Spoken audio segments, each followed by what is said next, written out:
There is no emotion, there is peace. This is the first line of the Jedi Code. Many outside of the Jedi Order believe the Jedi to be emotionless beings who cut themselves off from human connection and attachment of any kind.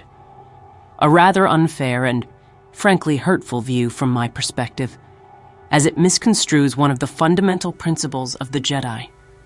All living beings experience emotion. The Jedi are no exception. We feel pain when we are hurt. We experience loss and hardship just like anyone else. We feel joy, sadness, anxiety, affection, and all other emotions that are a part of life. I myself have experienced grief and loss in the past that I've tried so hard to bury. Yet the pain will always linger. I've also experienced joy like no other in training my apprentice Cassius Urshan.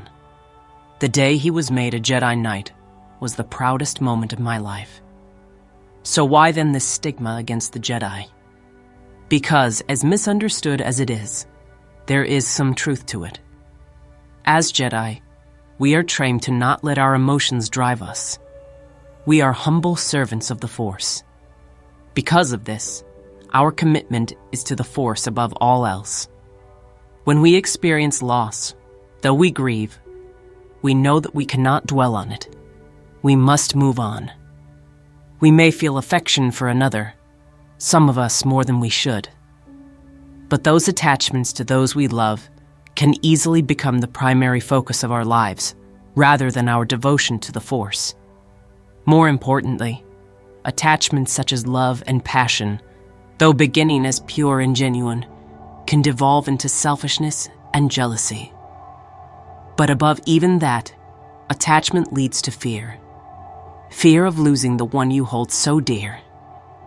Attachment can easily turn to desperation in the face of loss, and it can drive you to do terrible things in hopes of stopping it. This is why we say there is no emotion. Though we feel them, we do not live by our emotions. We strive for peace, not just within the galaxy, but peace within ourselves. Accepting that just as good things come into our lives, so too does hardship and turmoil. Above all the ways in which we Jedi live our lives, this seems to be the one that is the hardest for those outside of our order to understand, and not without reason. Those who do not walk the path of the Jedi live lives where they can indulge in their emotions, fall in love, start families, and follow their own paths. But those of us who continue to walk the path of the Jedi must first learn to accept that our duty is to a higher power, a life of service and peace. Accept emotion and take solace in the good, but do not forsake your duty to the Force and the galaxy for what is only in this life.